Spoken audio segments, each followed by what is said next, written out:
पूर्व मंत्री राजशेखर पाटिल, मंत्री ईश्वर खंडे और रहीम खान के साथ हुमनाबाद तालुके के मुल्केरा गांव में हुए अचानक धमाके में घायल हुए बच्चों से मिले, जिनका इलाज बेदर शहर के ब्रेम्स और गुरु नानक अस्पतालों में चल रहा है और उनकी सेहत के बारे में पूछताछ की गई। उन्होंने डॉक्टरों को घायल बच्चों को सही और अच्छा इलाज देने के निर्देश दिए। इस अवसर पर district collector Shilpa Sharma, superintendent of police Pradeep Gunte, जिला पंचायत के chief executive officer doctor Dilip Girish Badole और दूसरे मेडिकल ऑफिसर उपस्थित थे। केपी न्यूज़ के कैमरामैन पप्पूराज का कवरेज। ಬಹಳ ದುಃಖದ ಸಂಗತಿಯಾಗಿದೆ।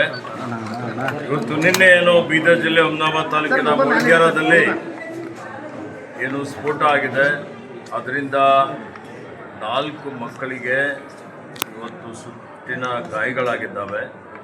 ಇಬ್ಬರು ಸ್ವಲ್ಪ ಹಿರಿಯರು, ಇವತ್ತು ಅವರಿಗೂ ತೀವ್ರ ಗಾಯಗಳಾಗಿದ್ದಾವೆ ಮತ್ತು ಅವರೆಲ್ಲರಿಗೆ ಚಿಕಿತ್ಸೆ ಕೊಡಲಾಗ್ತಾ ಇದೆ।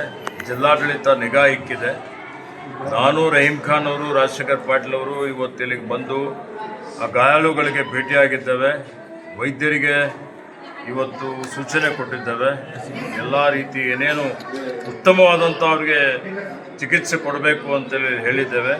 ಜಿಲ್ಲಾಧಿಕಾರಿಯವರು, ಮುಖ್ಯ ಕಾರ್ಯನಿರ್ವಾಹಕಾಧಿಕಾರಿ, ಪೊಲೀಸ್ ವರಿಷ್ಠಾಧಿಕಾರಿ ಇವರೆಲ್ಲರೂ ಇವತ್ತು ಈ ಒಂದು ಘಟನೆ ಬಗ್ಗೆ ಪೂರ್ಣ ಪ್ರಮಾಣದಲ್ಲಿ ಇವತ್ತು ತನಿಖೆ ಮಾಡುವಂಥದ್ರ ಬಗ್ಗೆ ಮತ್ತು ಯಾಕೆ ಆಗಿದೆ, ಏನಾಗಿದೆ, ಇದರ ಹಿನ್ನೆಲೆ ಏನಿದೆ ಅನ್ನುವಂಥದ್ರ ಬಗ್ಗೆ ಇವತ್ತು ಅವರು ತನಿಖೆ ಮಾಡ್ತಾ ಇದ್ದಾರೆ।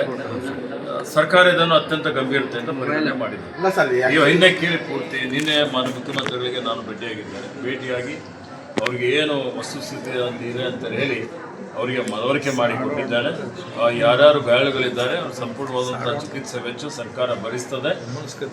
ಮತ್ತೆ ಈ ಒಂದು ಪ್ರಕರಣದ ಹಿಂದೆ ಯಾರೇ ಇದ್ದರೂ ಮತ್ತು ಇದಕ್ಕೆ ನಿರ್ಲಕ್ಷ್ಯ, ನಮ್ಮ ಅಧಿಕಾರಿಗಳ ನಿರ್ಲಕ್ಷ್ಯ ಇದ್ದರೂ ಸಹಿತ ಕೆಳ ಹಂತದಲ್ಲಿ ಇದರಲ್ಲಿ ಯಾರೇ ಭಾಗಿಯಾಗಿದ್ದರೂ ಪೂರ್ಣ ಪ್ರಮಾಣದಲ್ಲಿ ಭಾಳ ಆಳವಾಗಿ ತನಿಖೆ ನಡೀತದೆ ಮತ್ತು ತನಿಖೆ ಆಧಾರದ ಮೇಲೆ ಕಾನೂನು ರೀತಿಯ ಕ್ರಮನೂ ಆಗ್ತದೆ।